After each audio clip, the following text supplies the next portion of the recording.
Hello aspirants, आजच्या सेशनची सुरुवात आपण एका छोट्या स्टोरीपासून करूया. स्टोरी अशी आहे की एक शेतकरी आहे आणि त्याच्या शेतामध्ये त्याने 100 क्विंटल गहू पिकवला आहे.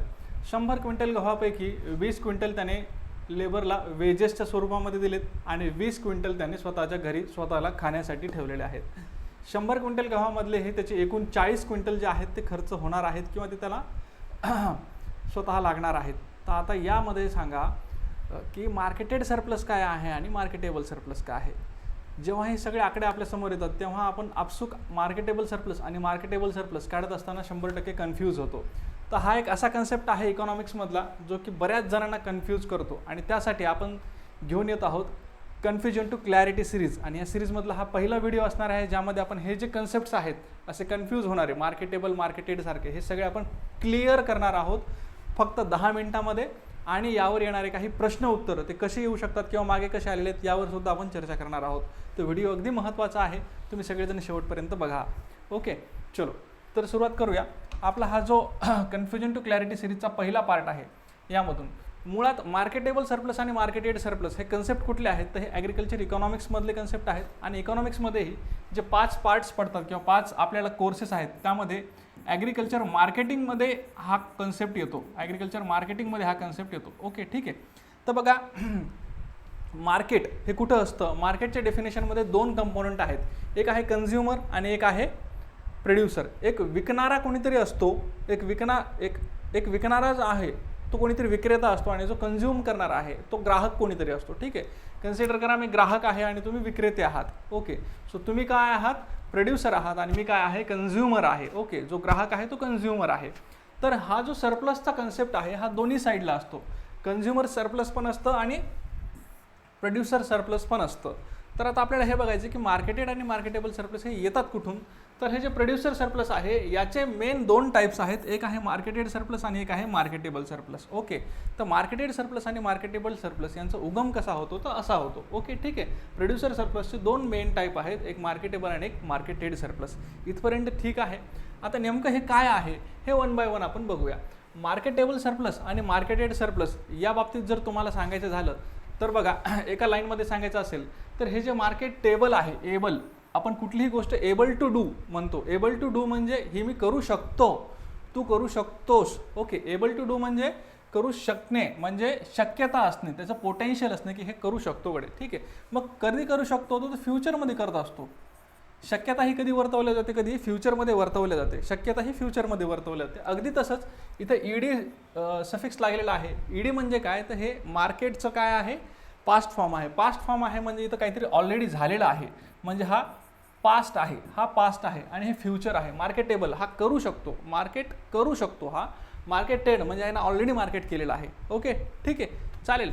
चलो, आता बऱ्याच वेळा असं होतं की आपली आई पाहुण्यांसमोर बोलत असताना किंवा तुमची गर्लफ्रेंड तुम्हाला एकट्यात बोलत असताना असं बऱ्याच वेळा म्हणते की यार तू ना खूप हुशार आहेस, तुझ्यात खूप पोटेन्शियल आहे, पण मुळात तू अभ्यासच नाही करत, तुझं आगाव कामातच जास्त लक्ष आहे. हो की नाही, असं वाक्य बरेच जण ऐकतात. तर जे हे वाक्याचा पहिला भाग आहे की तू करू शकतोस, तुझ्यात खूप पोटेन्शियल आहे, हे भविष्यात तू करू शकतोस, हे तुमचं पोटेन्शियल आहे. ओके, हे तुमचं पोटेन्शियल आहे, पण तो अभ्यास नाही करते, ही काय, ही रियालिटी आहे. ओके, सो जे पोटेन्शियल आहे ते मार्केटेबल सरप्लस आहे आणि जी रियालिटी आहे ते मार्केटेड सरप्लस आहे. ओके, ठीक आहे. याला आणखीन थोडं विस्तृत स्वरूपामध्ये आपण बघूया. काय मार्केटेबल सरप्लस म्हणजे काय. मार्केटेबल सरप्लस म्हणजे काय की एखाद्या शेतकऱ्याने जे काही पिकवलं आहे त्याच्याकडे त्यापैकी त्याच्या स्वतःच्या सगळ्या गरजा भागल्याच्या नंतर तो कितपत भाग, त्या प्रोड्यूसचा कितपत भाग तो बाजारामध्ये विकू शकतो, त्याला म्हणायचं मार्केटेबल सरप्लस. ओके, का मार्केट टेबल म्हणजे तो किती विकू शकतो, कधी विकू शकतो. फॉर एक्झाम्पल एक शेतकरी आहे, आपण आता उदाहरण घेतल्याप्रमाणे त्याचं 100 क्विंटल गव्हाचं उत्पादन आहे. ठीक आहे, 100 क्विंटलपैकी त्याला 20 क्विंटल त्याने वेजेसला दिलेले आहेत आणि 20 क्विंटल त्याला स्वतःच्या घरी लागत आहेत. ठीक आहे, कन्झम्पशनसाठी. ठीक आहे, आता गहू आहे म्हणल्यावर त्याच्या स्वतःच्या घरी पण लागणार आहे. ठीक आहे, मग आता तो विकू काय शकतो, तर हेच उदाहरण इथं लागू करतो. बघा, मार्केटेबल सरप्लस, प्रोडक्शन किती आहे 100 क्विंटल मायनस कन्झम्पशन किती आहे, कन्झम्पशनमध्ये 20 क्विंटल वेजेसचे आणि 20 क्विंटल कन्झम्पशनचे, तर असे एकूण किती झाले हे 40. 100 - 40 उत्तर आलं 60. ओके, सो मार्केटेबल सरप्लस काय आलं 60. ओके, याचा फॉर्म्युला काय झाला मग, marketable surplus is equal to total production minus consumption. कन्झम्पनमध्ये जेवढे काही फॅक्टर असतील तेवढे ॲड करावे लागतील आणि तेवढे एकदाच प्रोडक्शनमधून मायनस करावे लागतील. राईट, ठीक आहे. चलो, तर एवढं लक्षात आलं, मार्केटेबल सरप्लस म्हणजे प्रोडक्शन मायनस कन्झम्पशन. आता याला डेफिनेशनमध्ये आपल्या शब्दामध्ये कसं मांडायचं, ही एक थेरोटिकल क्वांटिटी असते, विच मीन्स की बाबा शेतकऱ्याचा स्वतःचा पूर्ण कन्झम्पशनचा भाग संपल्याच्या नंतर उरलेली जी क्वांटिटी तो मार्केटमध्ये विकू शकतो त्याला म्हणायचं मार्केटेबल सरप्लस. ओके, ठीक आहे. चलो, आता मार्केटेबल सरप्लस हे तर तुम्हाला कळालं. मार्केटेबल सरप्लस काय या केसमध्ये, 60 क्विंटल. 100 मायनस त्याची स्वतःची गरज 40ची भागल्याच्या नंतर 60 क्विंटल तो विकू शकतो. काय विकू शकतो, विकायला पाहिजेत एवढी त्याच्याकडे क्वांटिटी आहे की 60 क्विंटल तो विकू शकतो. राईट, विकले का त्यानं, नाही विकलंय आणखीन, ठीक आहे, विकू शकतो 60 क्विंटल तो विकू शकतो. पण आता बघा मार्केट ट्रेड सरप्लस काय सांगतं, तर मार्केट ट्रेड सरप्लस हे सांगतं की हे ॲक्च्युअली इथं फिजिकल ट्रान्झॅक्शन होतं. इथं काय होतं का, तर नाही होत. इथं जस्ट इमॅजिनरी आहे की हे एवढं विकू शकतो, पण इथं ॲक्च्युअलमध्ये त्याने विकलेलं आहे. ॲक्च्युअलमध्ये शेतकऱ्याने मार्केटमध्ये जे काही विकलेलं आहे ते झालं market trade surplus. Actually sold in the market.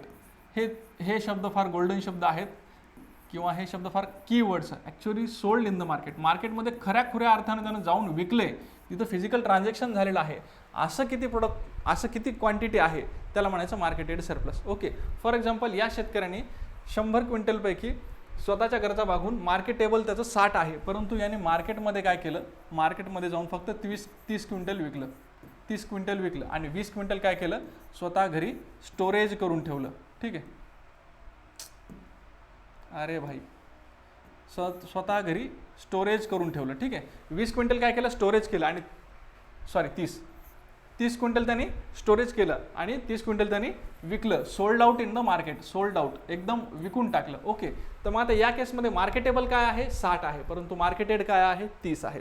30 त्यांनी स्वतः स्टोरेज करून ठेवलं. त्याला वाटलं आत्ताच्या गव्हाच्या भावामध्ये मला हे विकायला परवडत नाही, कदाचित भविष्यात भाव वाढेल तेव्हा मी विकेल, असा त्याचा विचार असेल, हो की नाही. आता 60 पैकी त्यांनी 30 विकलं आणि 30 घरीच ठेवलेलं आहे. तर मग हे जे विकलं ॲक्च्युअलमध्ये मार्केटमध्ये हे झालं मार्केट ट्रेड सरप्लस. ओके, आलं लक्षामध्ये.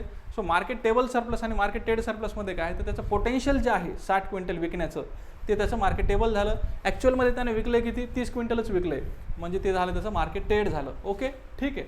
चलो, तर हे इथं फिजिकल ट्रान्झॅक्शन ॲक्च्युअलमध्ये जिथं झाले, the quantity of produce which farmer actually sells किंवा actually sold out in the market. Okay, regardless of requirement, याला म्हणायचं मार्केट ट्रेड सरप्लस. आता इथं तर समजा पॉझिटिव्ह केस घेतली की 60 क्विंटल विकणं योग्य होतं, परंतु त्यांनी 30 क्विंटल विकलं, 30 क्विंटल ठेवलं. कधी कधी अशी सिच्युएशन येऊ शकते की त्या शेतकऱ्याच्या घरी लग्न आहे किंवा मुलाची फीस भरायची आहे किंवा काही अडचण आहे, त्यामुळे 60 क्विंटल त्यानं विकणं योग्य आहे, परंतु त्याने काय केलं, त्याला लक्षात आलं की यार 60 क्विंटल विकणं योग्य आहे, परंतु एवढ्या पैशातून माझं काहीच होणार नाही, म्हणून त्याने त्याचे हे जे घरचे कन्झम्पशन आहेत हे थोडेसे कमी केले. घरचं कन्झम्पशन जे 20 क्विंटल ठेवायचं तर 10 क्विंटल ठेवलं आणि ॲक्च्युअलमध्ये त्यांनी 70 क्विंटल विकलं.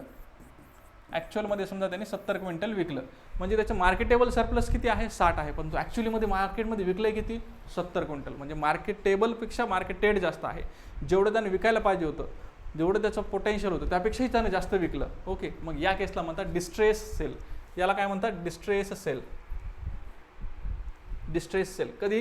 कधी जेव्हा त्याचा मार्केटेबल सरप्लस 60 क्विंटल आहे, परंतु त्याने विकला किती, 70 क्विंटल विकला. ठीक आहे, मार्केट ट्रेड जेव्हा जास्त असतो मार्केट टेबलपेक्षा, तेव्हा त्याला काय म्हणतात, डिस्ट्रेस सेल म्हणतात. डिस्ट्रेस सेल का, याचं एक तुम्हाला उदाहरण देतो. परीक्षेचा अभ्यास करत असताना आपण दररोज अभ्यास करतो, पण ॲग्रीचे पोरं करतो का, बिलकुल नाही करत. आपण काय करतो, आपण परीक्षेच्या आदल्या दिवशी रात्री 8-10 तास अभ्यास करतो की नाही. म्हणजे दररोज तुम्ही करू शकता 2-2 तास 3-3 तास अभ्यास, ते तुमचं पोटेन्शियल आहे. दररोज तुम्ही 4 तास अभ्यास करू शकता, हे तुमचं पोटेन्शियल आहे, परंतु तुम्ही ते करता का, नाही. तुम्ही काय करता, परीक्षेच्या आदल्या दिवशी डायरेक्ट 10 तास अभ्यास करता, म्हणजे तुमच्या पोटेन्शियलपेक्षा जास्त तुम्ही अभ्यास करता. याचा अर्थ का करता अभ्यास तो, कारण तुम्हाला स्ट्रेस आलेला असतो, उद्या पेपर आहे, मला एवढं वाचावंच लागणार आहे. राईट, ठीक आहे. तुमची रिक्वायरमेंट, उद्याची रिक्वायरमेंट पूर्ण करण्यासाठी तुम्ही तुमच्या पोटेन्शियलच्याही जास्त अभ्यास करता, त्याला म्हणतात डिस्ट्रेस अभ्यास. तसंच डिस्ट्रेस सेल, त्याचं जेवढं काही पोटेन्शियल आहे 60 क्विंटलचं पोटेन्शियल आहे, परंतु त्याला काही त्याचे रिक्वायरमेंट फुलफिल करण्यासाठी 60 क्विंटलनं भागणार नाही, म्हणून तो त्याहीपेक्षा त्याच्या पोटेन्शियलपेक्षाही जास्त विकतो, म्हणजे 70 क्विंटल विकतो, ते झालं डिस्ट्रेस सेल. आलं लक्षामध्ये. त्याच्या कॅपॅसिटीपेक्षा किंवा पोटेन्शियलपेक्षा जास्त विकतो, म्हणजे मार्केटेबलपेक्षा जास्त मार्केटेड असतं, या सिच्युएशनला काय म्हणतात, डिस्ट्रेस सेल म्हणतात. आलं लक्षामध्ये. So when marketed surplus is greater than marketable surplus, याला म्हणायचं डिस्ट्रेस सेल. ओके, ठीक आहे. यांचे रिलेशन कसे असतात बरं, मार्केटेबल सरप्लस आणि मार्केटेड सरप्लस मधले काही मेन डिफरन्सेस आपण बघूया. बघा, मार्केटेबल सरप्लस ही एक थेरॉटिकल कन्सेप्ट आहे, याच्यात कुठलीही फिजिकल ट्रान्झॅक्शन होत नाही, परंतु मार्केटेड सरप्लस म्हणजे ॲक्च्युअल मार्केटमध्ये विकले जातं, म्हणून इथे ॲक्च्युअल ट्रान्झॅक्शन किंवा फिजिकल ट्रान्झॅक्शन होतं. ठीक आहे. हे काय मार्केटेबल फक्त गणित करायचं काम आहे, की बाबा एवढं झालंय, एवढं माझ्या घरी लागतं आणि एवढं मी विकू शकतो. ठीक आहे. तर हे झालं गणित, थेरॉटिकल, परंतु हे झालं ॲक्च्युअलमध्ये फिजिकल. ओके, फिजिकल ट्रान्झॅक्शन होतं मार्केटेडमध्ये. ओके, मार्केटेबलमध्ये काय आहे, supply available to the sale, सेलसाठी किती सप्लाय अवेलेबल आहे यावर जास्त फोकस असतो, परंतु मार्केटेडमध्ये किती क्वांटिटी ॲक्च्युअलमध्ये सोल्ड झाली यावर फोकस असतो. ओके, मार्केटेबलमध्ये हे जे आहे हे प्रोडक्शनवर डिपेंड करतं. फॉर एक्झाम्पल, प्रोडक्शन जर वाढलं तर मार्केटेबल सरप्लस वाढणार, राईट.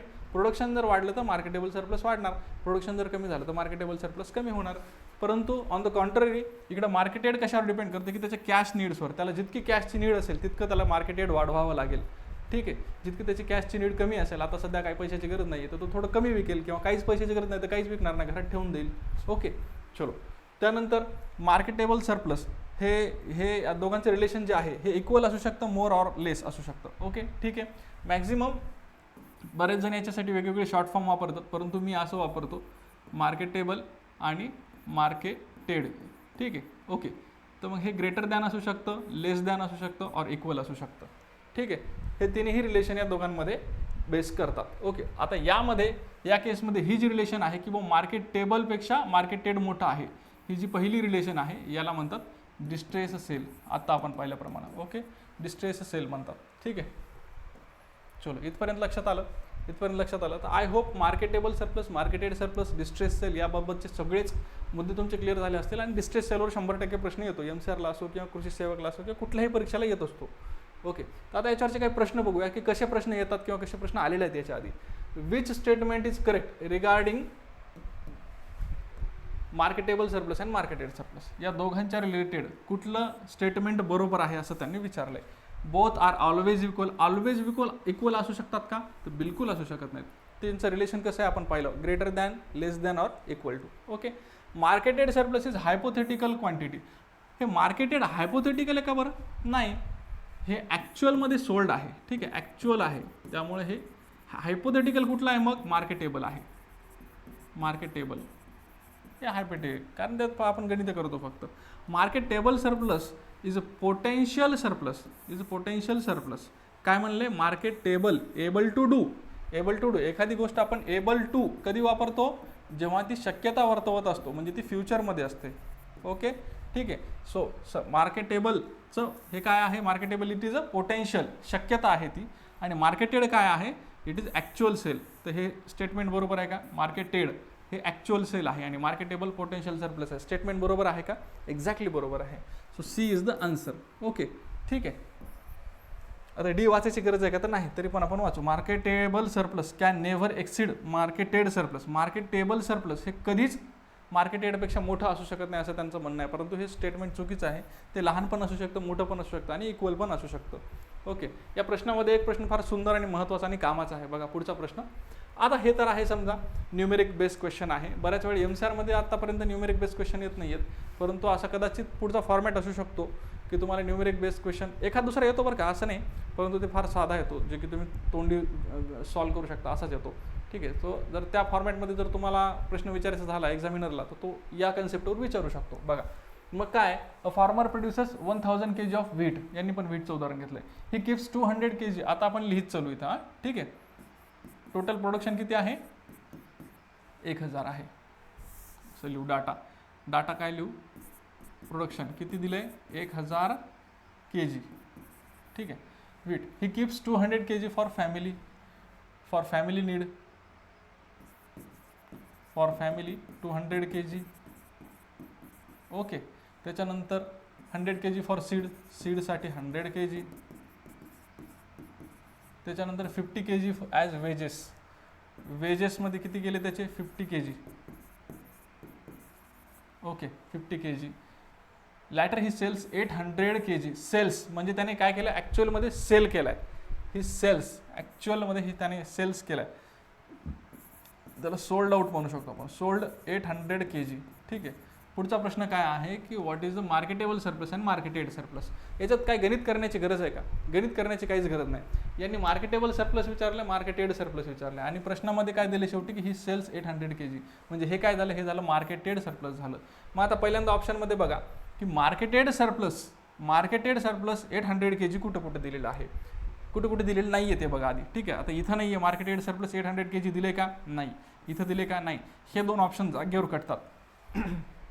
हे दोन ऑप्शन जागेवरच कटतात. ठीक आहे. मार्केटेड सरप्लस 800 इथं प्रश्नातच दिलेले त्यांनी. ओके. आता आपल्याला काय काढायचं, फक्त मार्केटेबल काढायचं. मार्केटेबल काढण्यासाठी आपल्याला माहिती आहे फॉर्म्युला काय आहे, MS is equal to P minus C. ठीक आहे. प्रोडक्शन किती आहे 1000 मायनस कन्झम्पशन किती आहे, कन्झम्पशन हे सगळं मिळून किती आहे, 200 ने 100 300, 350 350. ठीक आहे. तर कन्झम्पशन आहे 350. ओके. 350 आहे. मग आता काढून टाका 350 किती येतं आहे, 650 आन्सर येते. सो 650 kg काय आहे, मार्केटेबल सरप्लस आहे. आता हे मार्केटेड 800 आणि मार्केटेबल 650 असा कुठला ऑप्शन आहे बघा बरं. हा ए ऑप्शन करेक्ट. मार्केटेड 800 आणि मार्केटेबल 650. ठीक आहे. एवढा वेळ तुम्हाला परीक्षेत नसतो, परंतु तुम्हाला अशा प्रश्नांची प्रॅक्टिस करावी लागेल, म्हणजे तुम्ही कमी वेळेत सॉल्व्ह करसाल. ठीक आहे. चलो नेक्स्ट क्वेश्चन. हाच क्वेश्चन एकदम गोल्डन क्वेश्चन आहे बघा. याला तुम्ही 3 स्टार करून ठेवा. फार कन्सेप्टमध्ये दडलेला आहे. Marketable surplus of perishable item. Perishable आयटमसाठी मार्केटेबल सरप्लस काय आहे असं त्यांनी विचारलं, किंवा कसं असतं त्याचं रिलेशन कसं असेल मला सांगा. पेरिशेबल आयटममध्ये काय काय येतं, तर याच्यामध्ये व्हेजिटेबल येतं, फ्रूट्स येतं. ओके. Vegetable, fruits. गहू पेरिशेबलमध्ये येतात का? तर नाही. गहू तुम्ही स्टोअर करू शकता, चना स्टोअर करू शकता, परंतु फळं भाजीपाला स्टोअर करू शकता का? नाही. जेवढं प्रोडक्शन झालं तेवढं तुम्हाला एक तर मार्केटमध्ये विकणंच आहे, जे नाही विकलं ते तुमचं नुकसान आहे. राईट. ठीक आहे. मग अशा केसमध्ये व्हेजिटेबल आणि फ्रूट्स जिथं तुम्ही स्टोअर नाही करू शकत, which can not be stored, अशा केसमध्ये मार्केटेबल सरप्लस आणि मार्केटेड सरप्लस हे इक्वल असतं. का? कारण तुम्ही त्याला स्टोअरच करू शकत नाही. जसं मी तुम्हाला पहिल्या उदाहरणात सांगितलं होतं की 60 क्विंटल पोटेन्शियल आहे त्या शेतकऱ्याचं गहू विकण्याचं, परंतु तो 30 क्विंटल विकतो आणि 30 क्विंटल ठेवतो. एक्झॅक्टली तसंच जर आपण उदाहरण टमाट्याचं घेतलं तर तो 30 किलो विकून 30 किलो घरी ठेवू शकतो का? नाही ठेवू शकत. 1-2 दिवसाच्या नंतर तो खराबच होणार आहे माल. हो की नाही. त्यामुळं जेवढं काही प्रोडक्शन झालेलं आहे, स्वतःची गरज भागून जेवढं काही मार्केटेबल उरलेलं आहे तेवढं सगळं त्याला मार्केटेड म्हणजे ते विकावंच लागणार आहे, ते विकतोच तो. ओके. सो या केसमध्ये पेरिशेबल आता याच्यात तुम्हाला पेरिशेबल आयटम काय आहेत, कसे आहेत हे लक्षात यायला पाहिजेत. हा मार्केटेबल सरप्लसचा कन्सेप्ट तुमचा माहीत पाहिजेत, मार्केटेडचा माहीत पाहिजे, तर तुम्हाला हा प्रश्न सोडवता येतो. 3-4 शब्दाचा प्रश्न, एकदम एक ओळीतला प्रश्न आहे, परंतु कन्सेप्टवर कन्सेप्ट आहे. याला म्हणतात अप्लाइड म्हणतात. ठीक आहे. अप्लाइड कन्सेप्ट किंवा अप्लाइड क्वेश्चन, असे क्वेश्चन तुम्हाला परीक्षेत फार डोक्याला झिंझिण्या आणू शकतात. लक्ष द्या, थोडंसं प्रॅक्टिस करा. शेवटचा प्रश्न, which of the following situation indicates distress sale. Distress sale कुठली सिच्युएशन आहे हे तुम्हाला आत्ताच सांगितलंय. तर सगळ्यांनाच जमेल हा प्रश्नाचं उत्तर बघा. काय आहे की मार्केटेड सरप्लस हे काय पाहिजे, ग्रेटर दॅन पाहिजेत. हे काय पाहिजेत, ग्रेटर दॅन पाहिजेत. ॲक्च्युअली सोल्ड जर मार्केटमध्ये जास्त असेल, त्याच्या पोटेन्शियलपेक्षा जर त्यांनी जास्त काम केलेलं असेल, ठीक आहे, 4 तास अभ्यासाचं त्याचं पोटेन्शियल आहे, परंतु त्यांनी 10 तास अभ्यास केला आहे, हा झाला डिस्ट्रेस अभ्यास. ओके. तसंच मार्केटमध्ये 60चं पोटेन्शियल आहे त्याचं, परंतु त्यांनी 70 विकलं आहे, तर हे झालं marketed is greater than marketable and this is the correct answer. Okay. ठीक आहे. चलो. सो ही सिरीज आता कंटिन्यू राहणार आहे, त्यामुळं IPM वर्सेस INM असेल किंवा असे बरेच कन्सेप्ट आहेत ते जे की तुम्हाला सारखे वाटतात, परंतु तुम्हाला त्यामध्ये कन्फ्युजन होतं. तर हे या फॉर्मॅटमध्ये जर तुम्हाला शिकायचे असतील क्लिअर, तर ते कन्सेप्ट तुम्ही मला कमेंटमध्ये टाका, त्यावर आपण व्हिडिओ घेऊन येऊ. चालेल. ठीक आहे. बाकी हे आपल्या फ्री ॲक्टिव्हिटीज डेली चालतात. डेली कन्सेप्ट बुस्टर येतं टेलिग्रामला, क्विज असतात टेलिग्रामला, तर हे टेलिग्राम चॅनल तुम्ही जॉईन करा. इंस्टाग्रामला पण आपण नॉलेजफुल पोस्ट टाकत असतो, आणि यूट्यूबला हे आता बऱ्याच सिरीज वगैरे येत असतात. MCRची तयारी करणाऱ्यांसाठी ही बॅच चालू आहे. टेस्ट सिरीज एकदम उत्तम आहे, तुम्ही जॉईन करू शकता. बाकी हे आपले सोशल मीडियाचे सगळे प्लॅटफॉर्म जॉईन करा. कुठलीही अडचण असेल तर या नंबरला तुम्ही मेसेज करू शकता. ओके. Thank you so much. सगळ्यांनी हा व्हिडिओ शेवटपर्यंत पाहिला, आणि आय होप तुम्हाला कन्सेप्ट आवडला असेल, समजला असेल, तर तुम्ही लाईक केल्याशिवाय जाणार नाहीत, आणि तुमच्या मित्रांना सुद्धा शेअर कराल. Thank you so much. Thanks a lot.